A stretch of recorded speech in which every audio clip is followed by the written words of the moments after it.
¿Qué tal amigos? Bienvenidos a un nuevo viaje.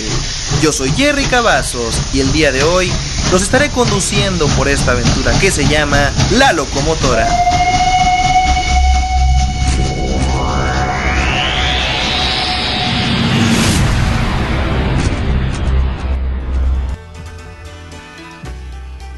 ¿Qué tal amigos? ¿Cómo están? Bienvenidos al 9º episodio de La Locomotora. ¿Cómo están? Qué gusto tenerlos por acá en un nuevo viaje, en una nueva ocasión. Gracias por acompañarnos a todos. El día de hoy quiero comenzar saludando a todas las personas que nos han estado escuchando. Estuvimos haciendo hace días ¿cómo se podría decir? Una investigación de dónde se escucha más La Locomotora. Y realmente quedé sorprendido con el resultado. En primer lugar está República Dominicana. Después está México. Después de México sigue España. Después de España Estados Unidos. Después de Estados Unidos Alemania. Y va creciendo la lista. Gracias a todos por su apoyo. Gracias por escuchar este podcast que siempre buscamos hacerlo con mucho cariño, con mucho amor para todos ustedes. Estos datos son números y información que ha sido sacada de Spotify y iTunes. Pero pues también sabemos que a través de Radio Virtual hay personas que nos escuchan desde El Salvador, desde Colombia, desde Argentina, en YouTube también. Entonces muchas gracias a todos y cada uno de ustedes por hacer posible que este viaje cada vez vaya creciendo un poco más.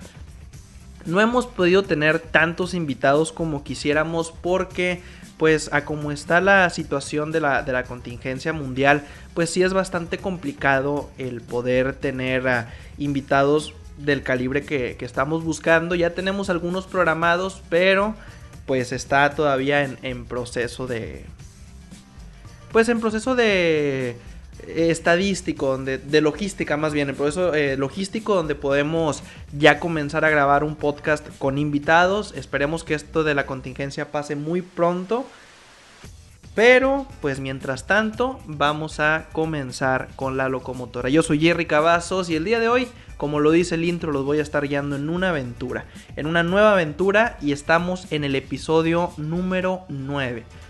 9 horas aproximadamente de temas relacionados a la cultura pop, de temas pues controversiales, pero siempre buscando que a ustedes les guste, siempre buscando temas que sean de su interés. Si ustedes tienen alguna sugerencia, recomendación, algo que quieran que hable, pueden seguirnos en nuestra página oficial de Facebook, estamos como La Locomotora, o en Instagram la.locomotora.podcast, y ahí nos pueden enviar un mensaje, pueden comentarnos, incluso en Spotify y en YouTube, ahí pueden comentar sugerencias de posibles nuevos episodios. El día de hoy vamos a hablar de 5 asesinatos que nunca se resolvieron.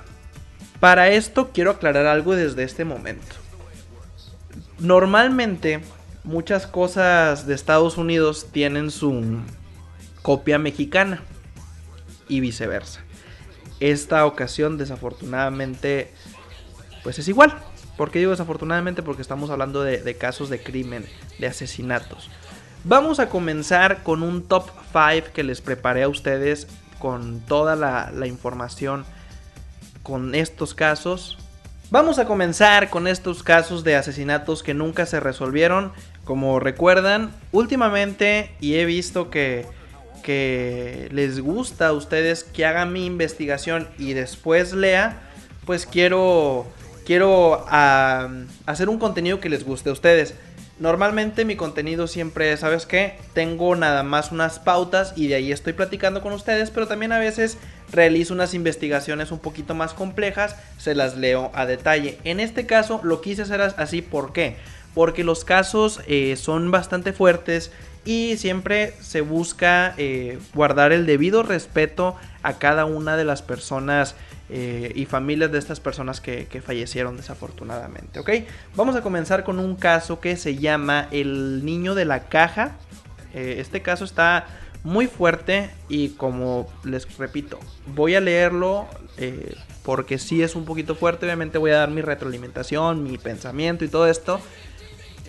Pero vamos a empezar. Este es el misterio del niño de la caja. Todo comienza un 25 de febrero de 1957 en un bosque de Fox Chase en Filadelfia, en Pensilvania.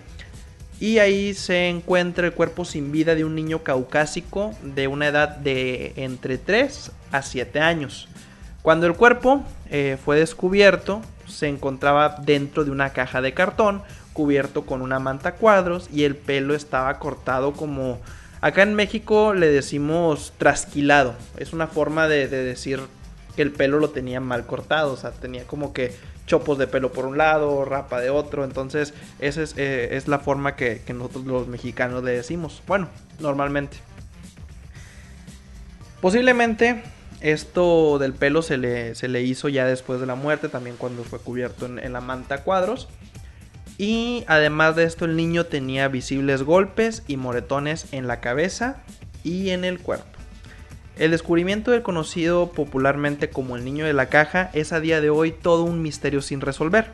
Un caso que motivó una investigación policial que, a pesar de los evidentes esfuerzos durante décadas, nunca se pudo identificar quién fue ese niño ni a los responsables de su muerte.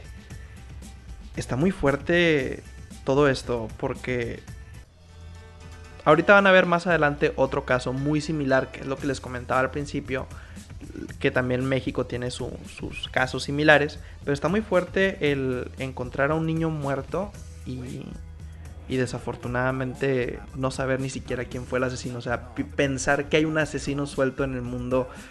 Hay muchos, pero es bastante fuerte y a mí en lo personal me perturba mucho. Dice: el cuerpo, que estaba repleto de golpes y heridas, fue envuelto en una manta, desnudo y metido, pues como les comento, dentro de una caja de cartón que era utilizada para vender unas conocidas cunas para bebés. Había un mensaje impreso de la serie en la misma que decía cuidado o manejar con cuidado, y la policía pues tomó fotos del lugar, del cuerpo, y tomó muestras de las huellas del niño para su identificación. Para entonces el caso trascendió casi de inmediato a la prensa, que acudió al lugar para informar del mismo y también pues a distribuir masivamente todas las imágenes que ellos pudieran. En rueda de prensa la policía anunciaba los primeros detalles, además de pues que tenían una confianza muy fuerte en descubrir rápidamente la identidad tanto del pequeño como de la persona que lo había asesinado, gracias a las huellas que podía haber posiblemente sobre el cuerpo. El resultado de la identidad del cuerpo pues nunca se logró obtener, y aquel niño pues parecía estar no identificado en ningún lugar, siendo todo un misterio para las autoridades, que eran incapaces de descubrir quiénes eran sus padres, pues tampoco el crimen fue denunciado por ningún familiar o conocido. El estudio forense realizado no arrojó demasiadas pistas sobre la muerte del niño desconocido. Lo que pudieron descubrir fueron laceraciones presentes por el cuerpo del pequeño, que indicaban posibles maltratos. Los forenses no encontraron signos aparentes de abusos sexuales en el cuerpo. También se descubrieron diversas cicatrices debajo de la barbilla, ingle y tobillos que mostraban operaciones quirúrgicas. El examen ocular del niño arrojó que probablemente el pequeño hubiera sufrido alguna dolencia o enfermedad ocular. También se pudo apreciar que tanto pies como manos tenían la piel arrugada, algo que les hacía pensar a la policía que el pequeño estuvo sumergido bajo el agua antes o después de su muerte. Pero lo que descolocaba a los investigadores fue la manera cuidadosa con la que se colocó al pequeño en la caja y el estado de sus uñas, que parecían estar recién cortadas. De alguna manera, quien o quienes hubieran abandonado el cuerpo lo habrían hecho con extraña delicadeza. Pese al atroz crimen perpetrado, su estómago indicaba que había comido poco antes de su muerte, así como había restos de vómito en su esófago. O sea, esto nos da una clara evidencia de que tal vez el niño tuvo una muerte accidental, ¿no? O sea, esto ya es pensar un poco más fuera de la caja, que fue algo más accidental.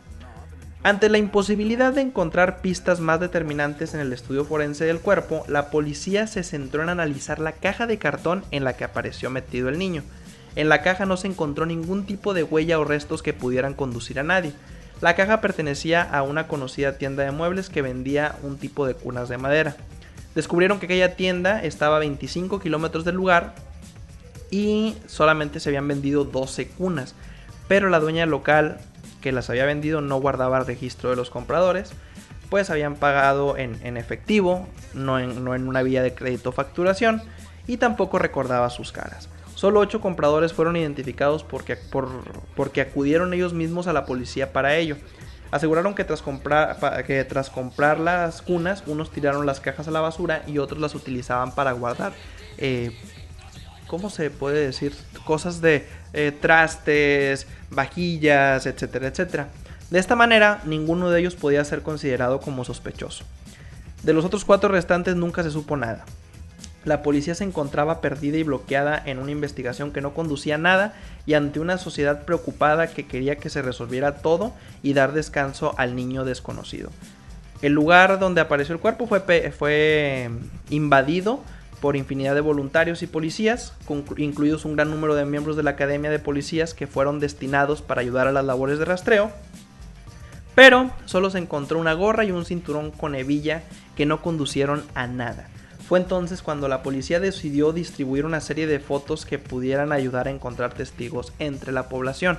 Estas fotos realmente son fotos fuertes, por lo cual no puedo ponerlas en la edición de video porque son fotos reales del cadáver de este niño que pues nunca se tuvo un registro real. La policía, incapaz de encontrar soluciones al crimen, decidió seguir a 2 posibles potenciales pistas que le pudieran aportar algo de luz al caso. La primera correspondía a la teoría sobre una casa situada a tan solo 2 kilómetros del lugar, y dicha teoría fue aportada a la policía en 1960, 3 años después. Y esto fue por parte de un empleado de la oficina forense que decidió investigar por su cuenta el caso hasta su muerte en 1993. Ese empleado era una persona llamada Remington Bristow. Esta persona buscó pues como justicia por su propia mano al ver que no había logrado la policía encontrar quién era el asesino. Pues buscó formas, pero nunca lograron más que investigar. Nunca hubo respuestas. La segunda teoría que se investigó fue sobre un policía que fue aportada en febrero del 2002 por parte de una extraña mujer que fue conocida como Martha O.M. Ella explicó a la policía que su madre era una mujer maltratadora, compró a Jonathan, que según decía que era el nombre del niño, a sus padres biológicos. O sea, ella realizó la compra del niño a sus padres en el 54, y durante 2 años el niño fue víctima de abusos continuos y muchos maltratos. Una noche, mientras el niño cenaba, los vomitó sobre el suelo. Mientras el niño cenaba frijoles, los vomitó sobre el suelo y la madre de M respondió castigando al niño brutalmente. Lo golpeó, le golpeó la cabeza contra el suelo hasta que quedó semi-inconsciente. La madre ordenó a M que agarrara al niño y le diera un baño para limpiarlo, donde acabó falleciendo. Para ocultar el cuerpo y deshacerse de él, la madre se marchó con ella en su fogoneta hasta un lugar apartado para abandonar al niño en el bosque. Mientras descargaban la caja con el niño muerto dentro, un hombre que circulaba con su vehículo se paró con la intención de ayudar a las 2 mujeres. La madre de M le hizo ponerse en medio de la matrícula de su furgoneta para evitar que aquel hombre pudiera recordarla, mientras ésta intentaba disuadir al hombre que acabó pues por marcharse. Hasta el día de hoy, la historia del niño desconocido sigue siendo un misterio. Nadie ha reclamado el cuerpo hasta hoy. No hay pruebas que incriminen a nadie. Incluso al día de hoy, con la tecnología que tenemos a nuestra disposición, hay quien ha logrado conseguir representar una imagen de cómo el niño debería ser en vida para intentar ayudar en la investigación, pero pues realmente fue sin éxito. El cuerpo de este niño fue enterrado en una fosa común hasta en 1998 se exhumó para extraer muestras de ADN nuevamente, para posteriormente ser enterrado en una tumba donada por un cementerio en Filadelfia, con una lápida donada a su vez por el hijo del hombre que enterró al niño en 1957. Su entierro fue seguido por mucha gente que sigue visitando su tumba y dejando flores y juguetes al paso de la misma. De hecho, en la tumba dice America Unknown Children. Y ya nada más, no hay nombre, no hay nada. En el 2016 hubo dos escritores que aseguraron haber descubierto la identidad de un hombre en Memphis que podría ser pariente del niño. Tras convencer a la policía en el 17, realizaron pruebas de ADN para compararlas contra este sujeto de Memphis. Pero,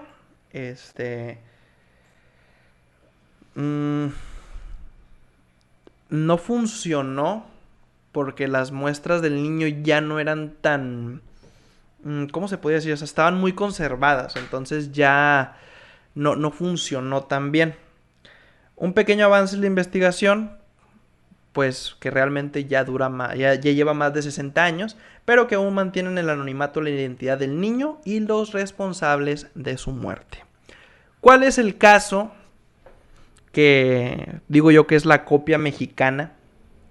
Es el caso de la famosa Ángela, o más bien conocida como la niña de la maleta. Este caso sí se los voy a platicar un poquito más porque es muy similar, realmente son muy similares ambos casos, aquí se los quiero platicar un poquito más. Y pues esto realmente comienza un 23 de marzo del 2015 en un sector llamado la Colonia Juárez, en el Estado de México. Se encuentra una maleta. Un hombre que iba pasando, pues ve la maleta tirada, una maleta deportiva, y la agarra, ve, y cuando la abre se da cuenta que hay una niña adentro. Junto a la niña había dos cambios de ropa de marca. Sus dientes estaban perfectos, como si la niña acudiera muy seguido al dentista, o si hace pocos tiempos se le hubiese hecho una limpieza dental o algo así. Y al momento de esto, pues de inmediato se descartó la idea de que esta niña hubiese estado en situación de calle o algo por el estilo. Los médicos le hicieron todos los estudios posibles y determinaron que la muerte fue por un traumatismo craneal y cervical. Tenía marcas de agresión y se pudo comprobar que había sido víctima de un cruel trato y además de abuso sexual. Sus cicatrices de antigua fecha eran en todo el cuerpo y se pudo evidenciar que tenía semanas sin alimentarse, o por lo menos le suministraban pocos alimentos. Se calcula que podría tener aproximadamente 2 años o 2 años y 6 meses como máximo. Y en su mano tenía una pulsera de oro y en sus orejas unos aretes que también eran de oro. El presidente del tribunal, llamado Edgar Elías Azar, fue el encargado de apadrinar el caso de Ángela, porque desde el primer momento que encontraron a la niña él queda completamente conmovido y él fue el que le da el nombre de Ángela a la niña, porque como les recuerdo no había pruebas de nada, no había, igualmente como en el caso del niño de la caja, no había pruebas de nada, y pues le pusieron Ángela porque para él ella era como un ángel que necesitaba descansar. Se tomaron huellas, se tomó mucho material, mucha información, no hubo respuesta. Hay un video en YouTube donde rehacen el caso, así en manera como tipo 3D o así, recrean el caso donde fue abandonada la maleta y todo esto, y donde hay unas características del hombre que la dejó en el sitio. Y pues esto es muy importante aclarar. La ley mexicana establece que si en 12 meses posteriores a la muerte de una persona no se reclama el cuerpo, este mismo va a ser enterrado en una fosa común. Como la niña no tenía identificación ni mucho menos, pues el presidente del Tribunal Supremo canceló esta orden o esta ley, por así decirlo, con sus propios recursos, paga un sepelio digno para la niña y decide llamarla Ángela, porque para él, como les comento, pues era un ángel. Y fue un caso que conmovió a un país completito. También se tiene mucha idea, muchas muchas, ¿cómo se llama? Muchas teorías de que la niña no era mexicana, que era de Centroamérica y que su mamá se dedicaba a la prostitución. Y ella pues estaba creciendo bajo cautiverio o algo por el estilo. Entonces por eso estuvo muy fuerte este caso. De hecho en el 2018 aparece la abuela de una niña identificada como Kimberly Torres, que esta niña estaba desaparecida desde el 2014. La niña tenía 3 años y 4 meses. Esta señora solicita hacer una prueba de ADN a Ángela porque presumía que se trataba de su nieta.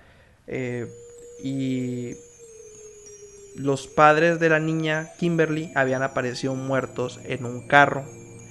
Y la niña había desaparecido. Se iban los 3 juntos, padres y los 2 padres y su niña. Los padres fueron encontrados muertos, la niña desaparece. Y pues después de la prueba pues salió negativa. Además la niña era muy diferente a Ángela, la edad y los rasgos también.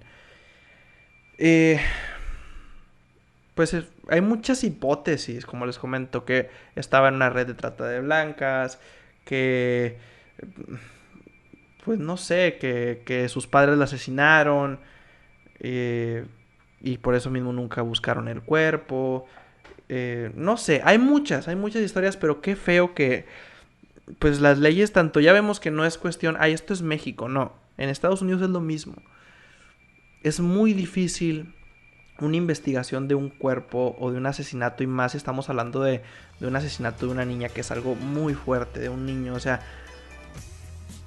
duele mucho el pensar pues que son personas que son las que menos buscan dañar, son las personas más inocentes, que solamente buscan cosas felices de la vida, como para que se les acabe de una manera tan trágica.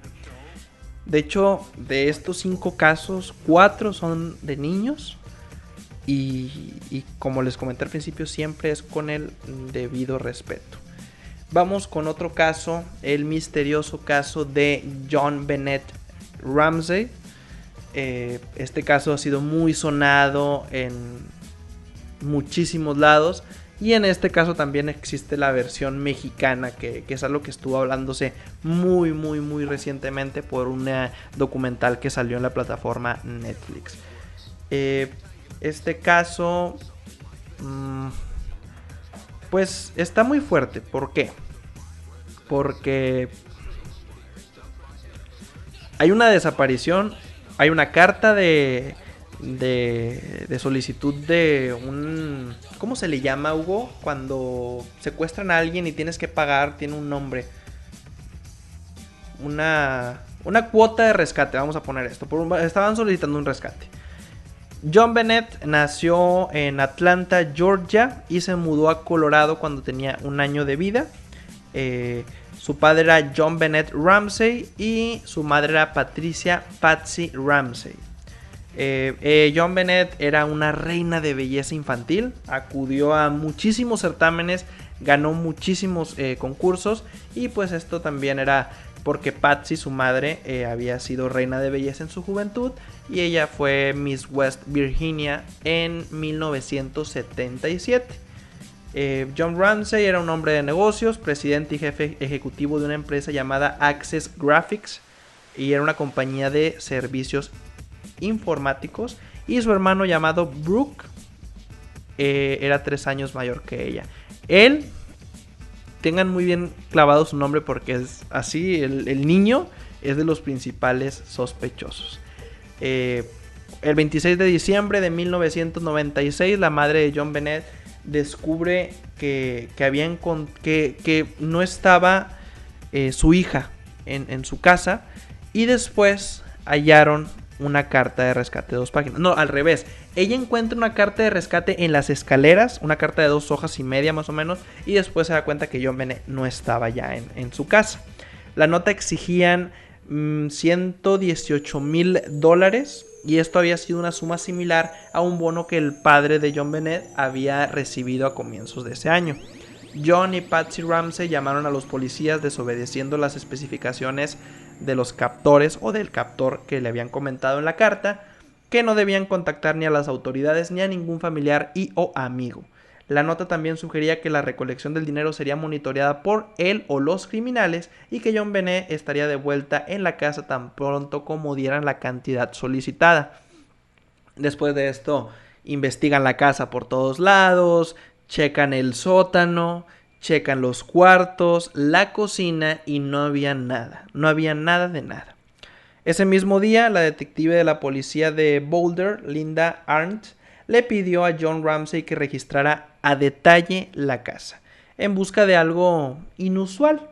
El padre de la niña comenzó una búsqueda detallada junto con un amigo de la familia llamado Fleet White, y en el sótano, donde ya habían buscado, y 8 horas después de percatarse de su desaparición, encontraron el cuerpo de John Benet cubierto en una sábana blanca. John quitó la cinta adhesiva que cubría la boca del cadáver de su hija e intentó desatar la cuerda que tenía amarrada en los brazos, cosa que dificultó posteriormente el estudio de la escena del crimen. Esa noche las autoridades permitieron la remoción del cuerpo de la escena del crimen. Hay una llamada al 911 donde Patsy llama a la policía y se escucha donde ella dice ya de fondo, no directamente a la operadora: ¿qué hiciste? ¿Qué es lo que acabas de hacer? ¿Te das cuenta de lo que acabas de hacer? Entonces, pues en la llamada le comenta al 911 que hay una nota de rescate, que su hija está secuestrada y por favor, deprisa, vengan, y corta la llamada. Hay 3 teorías muy fuertes en la historia. La teoría número 1 dice que el padre de John Benet es el culpable y se dice que se encontraron signos de abuso sexual en la niña y que por esto él podría ser culpable. La teoría dice que él estaba abusando de ella cuando la golpeó accidentalmente contra algo y el impacto causó la ruptura de su cráneo, matándola al instante. Su esposa ayudó a cubrirlo la escena para que pareciera que la habían asesinado. La teoría 2 dice que la madre de John Benet es la culpable. Lo que la incrimina es la nota de rescate, ya que fue escrita en las hojas de una libreta que a ella le pertenecía, y la llamada, ya que ella dice que se encuentra sola. Esto no era verdad. Además se dice que esa noche se encontraban ensayando y ella le exigía demasiado a John Benet. Entonces Patsy se cansó de exigirle tanto a la niña y la golpeó accidentalmente, causando su muerte. Y la teoría 3, que al parecer esta fue la que es más sonada o que la gente asegura que es la real, dice que el hermano de John Benet es el culpable. El platillo favorito de Brooke era la piña, al igual que el de su hermana, y se dice que la niña se fue a dormir y su hermano bajó a la cocina y que tenía hambre. La madre se encontraba ahí, así que le sirvió un plato de piña. Cuando él comía, John Benet apareció y comió del recipiente de su hermano. Brooke, cansado de su hermana porque la niña se creía como una reina o en sí la trataban como una reina, tomó una linterna que se encontraba sobre la mesa y la golpeó en la cabeza, matándola accidentalmente. Al principio esta teoría no era considerada posible, ya que no creían que un niño de esa edad tuviera la fuerza suficiente como para romper el cráneo de su hermana, pero luego de algunos experimentos llegaron a la conclusión de que esto sí era posible. Sus padres hicieron todo lo que estuvo a su alcance para cubrirlo y que él no fuera perjudicado y mucho menos judicializado. Esta es una historia que en el 96 el mundo creyó que el caso había sido resuelto cuando Mark Carr, un profesor estadounidense con antecedentes de abuso infantil, se declaró culpable. Y al final resultó que era un lunático en busca de atención. Y como les comento, pues desde el comienzo de la investigación, las autoridades tuvieron mucho ojo con la actitud defensiva que habían tomado los padres de John Benet. También consideraron extrañas las contradicciones de los 2 abogados criminalistas, un investigador privado y el relaciones públicas Pat Corten. Asimismo, su hermano Burke también había vivido a la sombra de su famosa hermana y se consideró sospechoso. Realmente no hay una respuesta real, no hay una respuesta clara de qué fue lo que sucedió. Sigue el misterio abierto. Se entrevistó al hermano hace poco en un show televisivo en Estados Unidos, pero él siguió asegurando que él no fue el asesino y pues culpan más a los padres o en sí a un asesino en serie. Pues hasta el día de hoy este es un caso de crimen perfecto y es uno de los misterios sin resolver más famosos del mundo y uno de los casos más seguidos en toda la historia de Estados Unidos. De hecho, pues la policía, según aseguró tener más de 30 razones para asegurar que los padres eran los culpables. Sin embargo, pues como les comento, sigue sin haber una respuesta o un culpable real. Ahora vamos a hablar de el caso o la versión mexicana, que es el famoso caso de la niña Paulette o Paulette. Este caso se hizo famoso últimamente más por lo que acaba de pasar en Netflix. Les comento que hubo una serie y pues está muy fuerte este caso. Para este caso quiero hacerles una cronología donde les explico qué pasó cada día, porque en 5 días pasaron cosas muy increíbles. Ustedes deben de saber qué pasó, pero para las personas que nos escuchan de otros lados, pues fue algo pues fuerte y distinto. El domingo 21 de marzo del 2010, la niña Paulette y su familia llegan del Valle de Bravo a su casa, que estaba ubicada en Huixquilucan. Ya estaba acompañada de su hermana y su papá Mauricio Guevara, la madre de las pequeñas Lisette Farah y una de las ayudantes domésticas que trabajaban con ella. La madre las arropa y las prepara para dormir, y ese fue el último día que vio a la pequeña Paulette. El lunes 22 de marzo, por la mañana, Erika, una de las niñeras de Paulette, acudió a despertarla para llevarla a la escuela y se dio cuenta de su desaparición.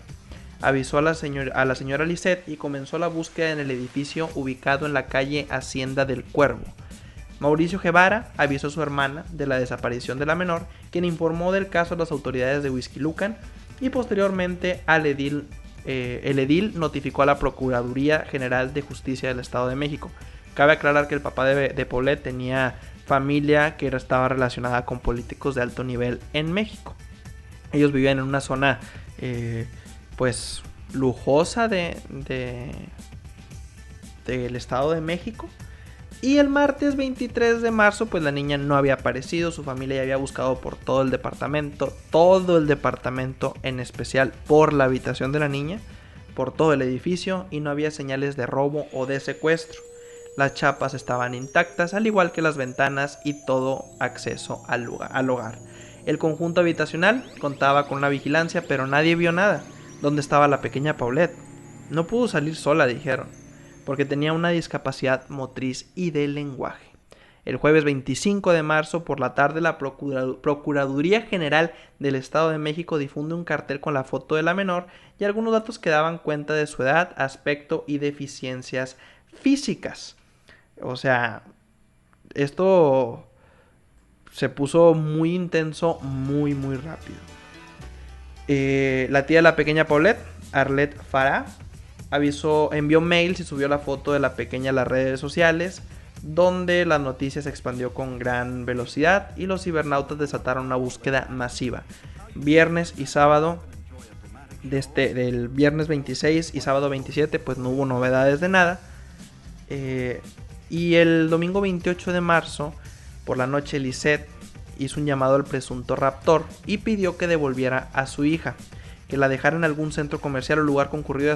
Aseguró en televisión que no habría represalias. Lisette no lloraba, pero se veía nerviosa en los videos. Después de la notificación, repartió volantes con la cara de Paulette. Mandó a poner espectaculares anuncios en la televisión y en el transporte público. Mauricio también aparecía en los medios pidiendo que le regresaran a su hija. Recordaba que había salido a ejercitarse la mañana del lunes 22 de marzo, cuando Paulette al parecer había desaparecido. Lunes 29 de marzo, la Procuraduría de Justicia comunicó que iba a hacer un arraigo a los padres de la pequeña, así como a las hermanas Ericas y Marta Casimiro, que eran las niñeras de Paulette, y por la falsedad e inconsistencias en sus declaraciones. Todos de alguna manera habían dicho algo falso en su declaración, que fue lo que hizo tener como sospechosos a todos. El 30 de marzo los padres de Paulette estuvieron unas horas en la Procuraduría Mexiquense y luego fueron trasladados a un hotel donde cumplirían su arraigo. Ese mismo día, peritos de la dependencia colocaron mantas en el domicilio para llevar a cabo la reconstrucción de los hechos con la presencia de los padres. Y el 31 de marzo, alrededor de las 2 de la mañana, el cuerpo de la pequeña Paulette fue encontrada sin vida. ¿En dónde creen? Así es, en su propia recámara. Después de más de 8 días de búsqueda en su propia casa, en su propia recámara, y personas que durmieron ahí, la niña aparece muerta en su propia recámara. La niña había muerto por un accidente, había fallecido por asfixia mecánica, por obstrucción de fosas nasales y compresión torácico-abdominal. Sábado 3 de abril, ya pasó jueves, viernes, la madre de Paulette, Lisette, inició un procedimiento de amparo contra el arraigo, pues aseguraba que no había intervenido en los hechos que le provocaron la muerte a su hija, y especialistas indicaban que la mujer padecía trastornos de personalidad durante el procedimiento. La señora Farah pasó a ser indiciada.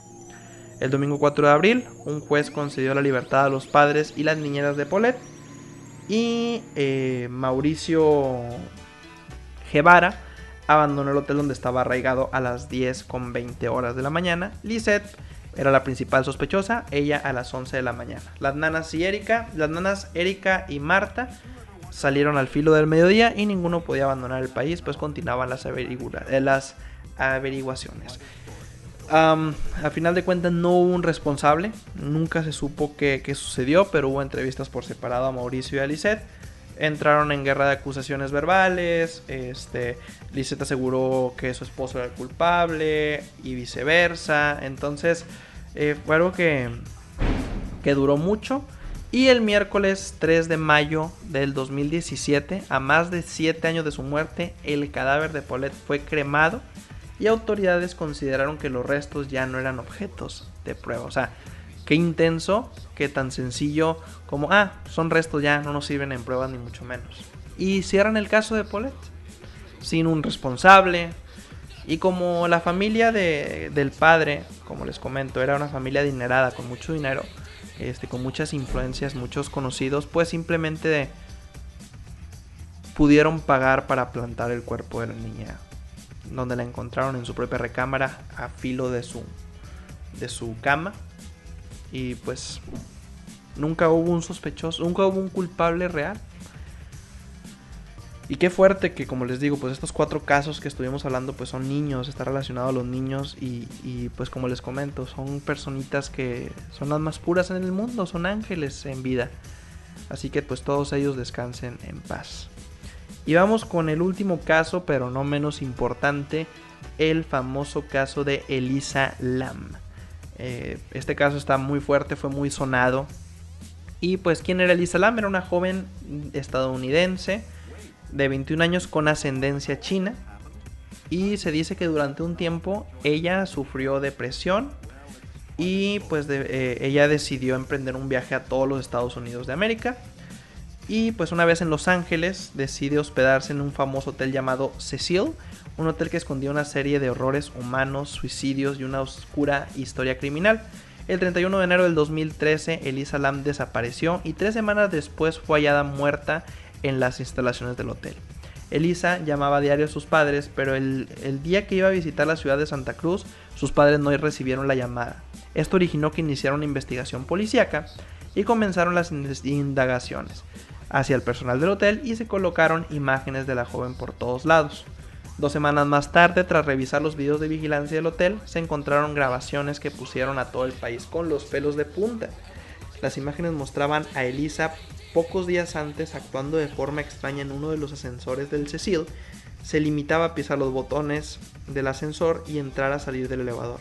Además daba la sensación de que hablaba con alguien, aunque nunca se llegó a saber de otra persona al otro lado. Poco rato después, ella sale del ascensor y este cierra sus puertas. Cadenas de televisivas como CNN, CBS hicieron eco del caso y rápidamente la información fue viral y luego de 3 semanas de investigación encuentran el cuerpo. El cadáver se hallaba en el tanque que suministraba agua al hotel y estaba ya en descomposición, pero sin ningún tipo de agresión sexual, trauma o señales de suicidio. Los investigadores descubrieron el cuerpo en ese lugar gracias a los otros residentes del hotel que se quejaban del sabor y el color del agua que salía por los grifos de sus habitaciones. La policía pues muy asombrada por lo que estaba sucediendo. Asegura que era imposible que la joven tuviera acceso a ese lugar. La recepcionista del hotel aseguraron que el tanque no tenía fácil acceso y estaba cerrado con llave. Además, la tapa pesaba mucho. Estaban en lo cierto, de hecho los bomberos tuvieron que acabar haciendo un orificio en el tanque para sacar el cadáver. Existen muchas versiones sobre este caso, algunos afirman que fue un suicidio, otros aseguran versiones paranormales y otros lo consideran como un crimen perfecto. Debido a las faltas de datos concretos, el caso fue archivado y todavía hoy en día no existe una respuesta. Este caso, pues es que si alguien dice que si se ve que la venían persiguiendo y luego aparece en un lugar de un acceso pues prácticamente imposible, pues te da a pensar todas las teorías del mundo y obviamente lo que más obvio se te hace es que tiene que ver con algo paranormal, algún problema real de, no sé, puede meterse cosas de demonios, cosas incluso de alienígenas. Hay muchas teorías y más porque esta persona también sufría esquizofrenia, entonces pues no puedes aparecer dentro de un tanque de agua, de un bote de agua de esas magnitudes y luego pues aparecer como si nada, no haya registros de cómo llegaste ahí y que la gente se empezó a dar cuenta que el agua de su baño, eso me perturbó mucho, el agua de su baño olía, se veía feo, sabía feo, o sea, imagínate la reacción, Hugo, de las personas que tomaron esa agua, o sea, wow, qué intenso.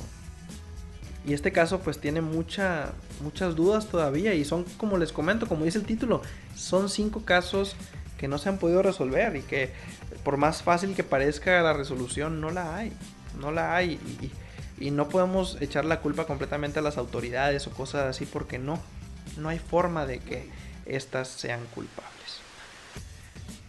Llegamos al fin del episodio número 9. Gracias por acompañarnos en un nuevo capítulo, en un nuevo viaje de la locomotora. Yo soy Jerry Cavazos. Recuerden que nos pueden seguir en Facebook como La Locomotora, en Instagram la.locomotora.podcast, en Spotify, iTunes, Google Podcast, YouTube y demás plataformas. Ahí nos pueden escuchar. Estamos como La Locomotora. Tenemos el grupo oficial, Los Pasajeros de la Locomotora. Ustedes pueden entrar ahí y ahí mismo hacemos una sección que se llama pues preguntas o casos, anécdotas paranormales o extrañas que les hayan sucedido. En esta ocasión no tuvimos ese espacio ya que el tema era bastante largo y bastante completo. De esta manera la próxima emisión ya continuamos con esa sección. Pero únanse al grupo oficial ya que ahí hacemos las preguntas y ustedes pueden interactuar conmigo. Gracias por habernos acompañado a un nuevo capítulo de La Locomotora. Yo soy Jerry Cavazos y los escucho en la siguiente emisión. Hasta la próxima.